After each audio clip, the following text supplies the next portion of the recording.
الحمدللہ رب العالمین والصلاة والسلام علی سید الانبیاء والمرسلین اما بعد فاعوذ باللہ من الشیطان الرجیم بسم اللہ الرحمن الرحیم۔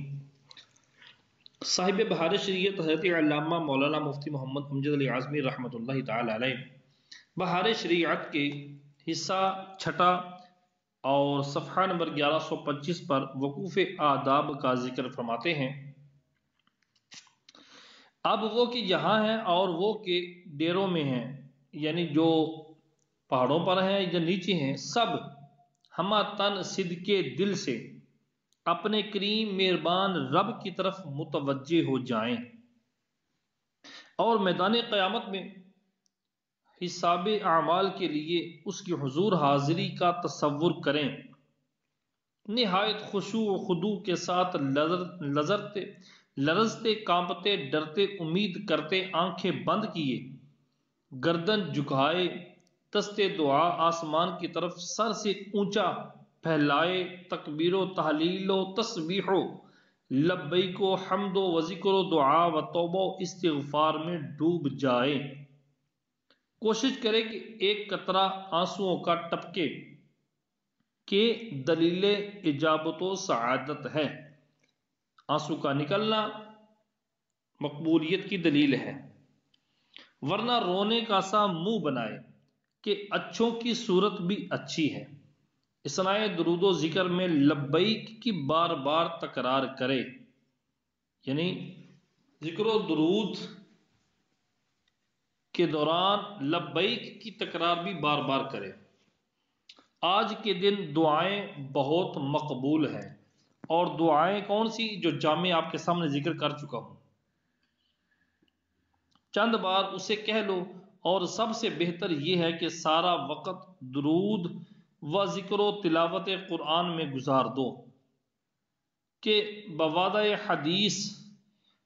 کے وعدہ کے ساتھ دعا والوں سے زیادہ پاؤ گے۔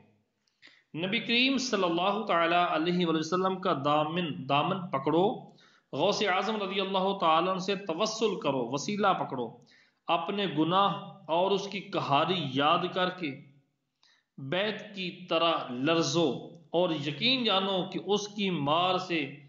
اسی کے پاس پناہ ہے، اس سے بھاگ کر کہیں نہیں جا سکتے، اس کے در کے سوا کہیں ٹھکانہ نہیں، لہٰذا ان شفیعوں کا دامن پکڑے، اس کے عذاب سے اس کی پناہ مانگو اور اسی حالت میں رہو کہ کبھی اس کے غضب کی یاد سے جی کانپا جاتا ہے اور کبھی اس کی رحمت عام کی امید سے مرجھایا دل بھی نہال ہو جاتا ہے۔ یوں ہی تضرع زاری میں رہو یہاں تک کہ آفتاب ڈوب جائے اور رات کا ایک لطیف جز آ جائے۔ اس سے پہلے کوچ منع ہے، اس سے پہلے نکلنا چلنا جانا منع ہے۔ بعض جلد باز دن ہی سے چل دیتے ہیں، ان کا ساتھ نہ دو۔ غروب تک ٹھہرنے کی ضرورت نہ ہوتی تو عصر کو ظہر سے ملا کر کیوں پڑھنے کا حکم ہوتا؟ اور کیا معلوم کہ رحمت الہی کس وقت متوجہ ہو، اگر تمہارے چل دینے کے بعد اتری تو معاذ اللہ کیسا خسارہ ہے، اور اگر غروب سے پہلے حدود عرفات سے نکل گئے جب تو جرم ہے پورے کا پورا۔ بعض مطوف یہاں یوں ڈراتے ہیں کہ رات میں خطرہ ہے، یہ 2-1 کے لیے ٹھیک ہے، یہ دعا جو ہے یہ 2-1 کے لیے ٹھیک ہے، اور جب سارا قافلہ ٹھہرے گا تو انشاءاللہ تعالی کچھ اندیشہ نہیں۔ اس مقام پر پڑھنے کے لیے بعض دعائیں لکھی جاتی ہیں، ذکر کی جاتی ہیں، آپ کے سامنے ذکر کرتا ہوں، سن لیں، یاد کر لیں، اللہ تبارک و تعالی موقع عطا فرمائے تو پڑھیں دعائیں۔ اللہ اکبر وللہ الحمد 3 بار، پھر کلمہ توحید، اس کے بعد اللہم اہدنی بالہدی ونقنی وعصمنی بالتقوی واغفر لی فی الآخرۃ والأولی 3 بار۔ اللہم اجعلہ حجا مبرورا وذنبا مغفورا اللهم لك الحمد كالذي نقول وخيرا ممن نقول اللهم لك صلاتي ونسكي ومحياي ومماتي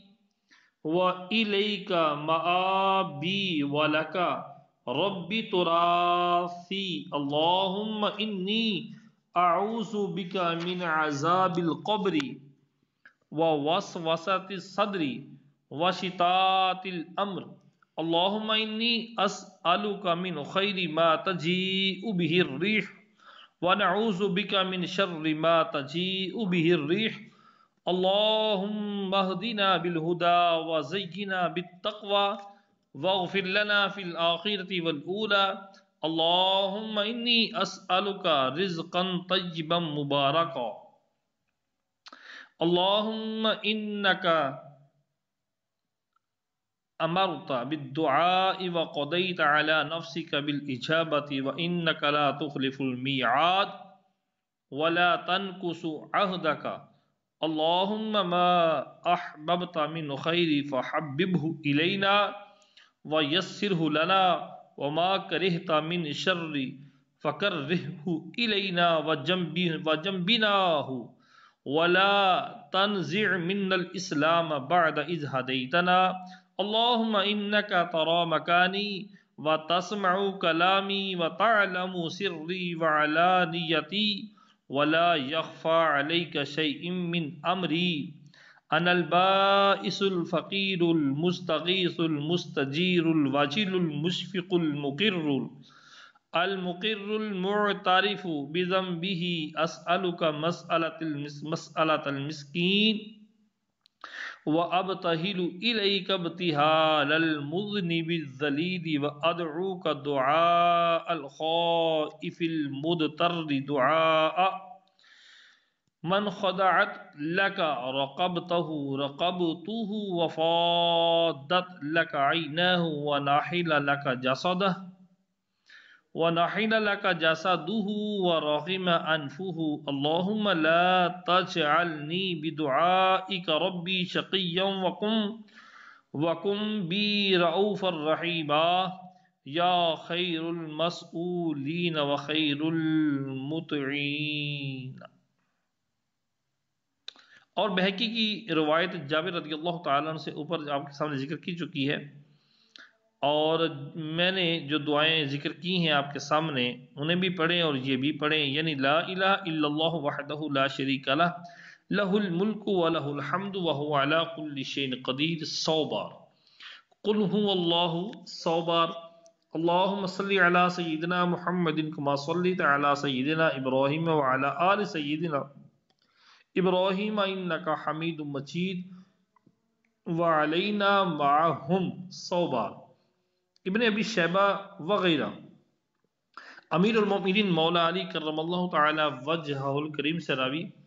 کہ رسول اللہ صلی اللہ تعالی علیہ وسلم نے فرمایا کہ میری اور انبیاء کی دعا عرفہ کے دن یہ ہے: لا الہ الا اللہ وحدہ لا شریک لہ لہ الملک ولہ الحمد یحیی ویمیت وہو علی کل شیء قدیر، اللہم اجعل فی سمعی نورا وفی بصری نورا وفی قلبی نورا، اللہم اشرح لی صدری ویسر لی امری واعوذ بک من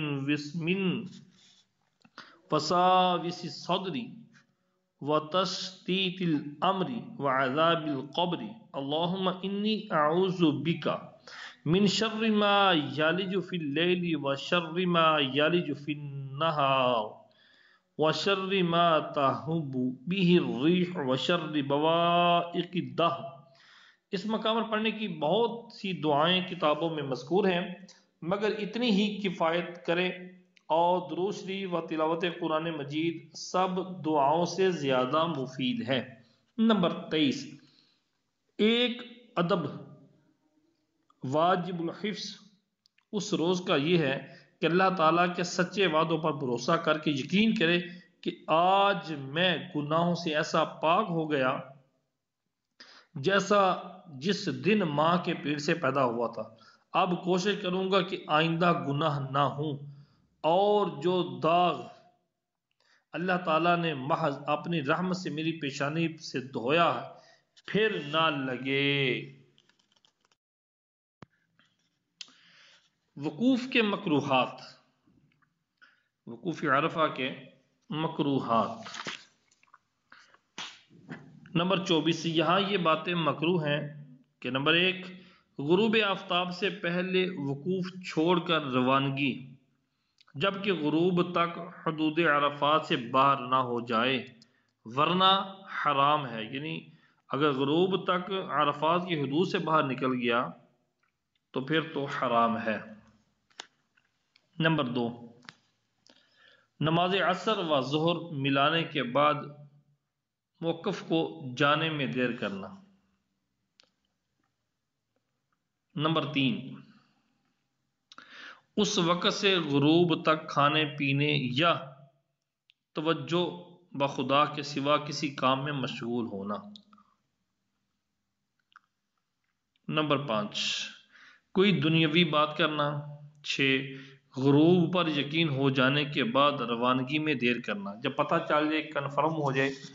کہ سورج غروب ہو گیا، اب روانگی میں دیر کرنا مکروہ ہے۔ نمبر 7، مغرب یا عشاء عرفات میں پڑھنا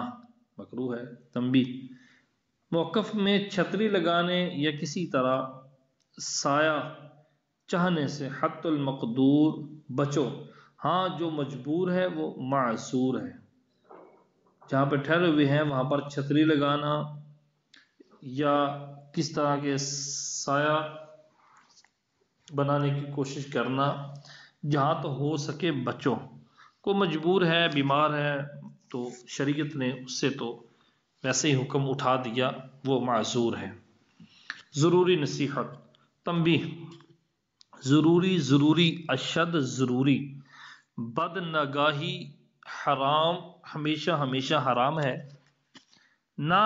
کہ احرام میں، نہ یہ کہ موقف یا مسجد حرام میں، نہ کہ کعبہ معظمہ کے سامنے، نہ کہ طواف بیت الحرام میں۔ یہ تمہارے بہت امتحان کا موقع ہے۔ عورتوں کو حکم دیا گیا ہے کہ یہاں منہ نہ چھپاؤ، اور تمہیں حکم دیا گیا ہے کہ ان کی طرف نگاہ نہ کرو۔ یقین جانو کہ یہ بڑے غیرت والے بادشاہ کی باندیاں ہیں، اور اس وقت تم اور وہ خاص دربار میں حاضر ہو، بلا تشبیہ شیر کا بچہ اس کی بغل میں ہو، اس وقت کون اس کی طرف نگاہ اٹھا سکتا ہے؟ تو اللہ عز و جل واحد و قہار کی کنیزیں کہ اس کے خاص دربار میں حاضر ہیں، اس پر بدنگاہی کس قدر سخت ہوگی۔ وَلِلَّهِ الْمَثَلُ الْأَعْلَى، زیادہ عظمت بزرگی شان اللہ کی ہے۔ ہاں ہوشیار، ایمان بچاتے ہوئے، قلب و نگاہ سنبھالے ہوئے، حرم وہ جگہ ہے جہاں گناہ کے ارادے پر پکڑا جاتا، اور ایک گناہ لاکھ گناہ کے برابر ٹھہرتا ہے۔ الہی خیر کی توفیق عطا فرمانا۔ وقوف کے مسائل۔ وقوف کا وقت 9ویں ذی الحجہ کے آفتاب سے ڈھلنے سے 10ویں کی طلوع فجر تک ہے۔ اس وقت کے علاوہ کسی اور وقت وقوف کیا تو حج نہ ملا، مگر ایک صورت میں، وہ یہ کہ ذی الحجہ کا ہلال دکھائی نہ دیا، ذی القعدہ کے 30 دن پورے کر کے ذی الحجہ کا مہینہ شروع کیا، اور اسی حساب سے آج 9ویں ہے۔ بعد کو ثابت ہوا کہ 29 کا چاند ہوا تو اس حساب سے 10ویں ہو گئی، اور وقوف 10ویں تاریخ کو ہوا، مگر ضرورتاً یہ جائز مانا جائے گا۔ اور اگر دھوکہ ہوا کہ 8ویں کو 9ویں سمجھ کر وقوف کیا، پھر معلوم ہوا تو یہ وقوف صحیح نہ ہوا۔ مسئلہ نمبر 2، اگر گواہوں نے رات کے وقت گواہی دی کہ 9ویں تاریخ آج تھی اور یہ 10ویں رات ہے، تو اگر اس رات میں سب لوگوں یا اکثر کے ساتھ امام وقوف کر سکتا ہے تو وقوف لازم ہے۔ وقوف نہ کریں تو حج فوت ہو جائے گا۔ اور اگر اتنا وقت باقی نہ ہو کہ اکثر لوگوں کے ساتھ امام وقوف کرے، اگرچہ خود امام اور جو تھوڑے لوگ جلدی کر کے جائیں تو صبح سے پیشتر وہاں پہنچ جائیں گے،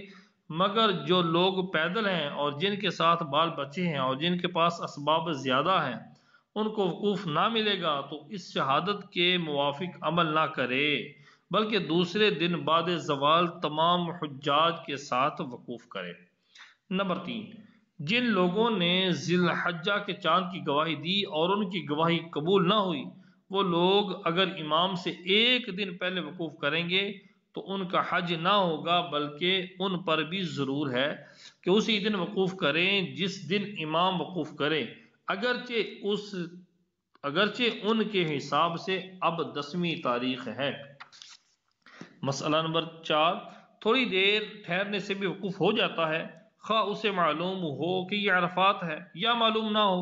باوضو ہو یا بے وضو، جنبی ہو یا حیض و نفاس والی عورت، سوتا ہو یا بیدار، ہوش میں ہو یا جنون اور بے ہوشی میں، یہاں تک کہ عرفات سے ہو کر جو گزر گیا اسے حج مل گیا، یعنی اب اس کا حج فاسد نہ ہوگا جب کہ یہ سب احرام سے ہوں۔ بے ہوشی میں احرام کی صورت یہ ہے کہ پہلے ہوش میں تھا اور اسی وقت احرام باندھ لیا تھا،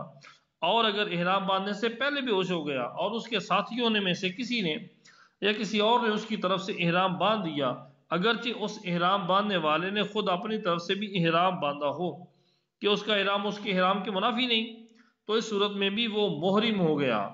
دوسرے کے احرام باندھنے کا یہ مطلب نہیں کہ اس کے کپڑے اتار کر تہبند باندھ دے، بلکہ یہ کہ اس کی طرف سے نیت کرے اور لبیک کہے۔ نمبر 5، جس کا حج فوت ہو گیا یعنی اسے وقوف نہ ملا تو اب حج کے باقی افعال ساقط ہو گئے اور اس کا احرام عمرے کی طرف منتقل ہو گیا، لہذا عمرہ کر کے احرام کھول ڈالے اور آئندہ سال قضا کرے۔ نمبر 6، آفتاب ڈوبنے سے پہلے ازدحام کے خوف سے حدود عرفہ سے باہر ہو گیا۔ آفتاب ڈوبنے سے پہلے بھیڑ کے خوف سے حدود عرفہ سے باہر ہو گیا تو اس پر دم واجب ہے، پھر اگر آفتاب ڈوبنے سے پہلے واپس آیا اور ٹھہرا رہا یہاں تک کہ آفتاب غروب ہو گیا تو دم معاف ہو گیا، اور اگر ڈوبنے کے بعد واپس آیا تو ساقط نہ ہوا، اور اگر سواری پر تھا اور جانور اسے لے کر بھاگ گیا جب بھی دم واجب ہے، یوں ہی اگر اس کا اونٹ بھاگ گیا یہ اس کے پیچھے چل دیا باہر نکل گیا تو دم واجب ہے۔ نمبر 7، محرم نے نماز عشاء نہیں پڑھی ہے اور وقت صرف اتنا باقی ہے کہ 4 رکعت پڑھے، مگر پڑھتا ہے تو وقوف عرفہ جاتا رہے گا، تو نماز چھوڑے اور عرفات کو جائے، اور بہتر یہ کہ چلتے میں پڑھ لے، بعد کو نماز کا اعادہ کرے۔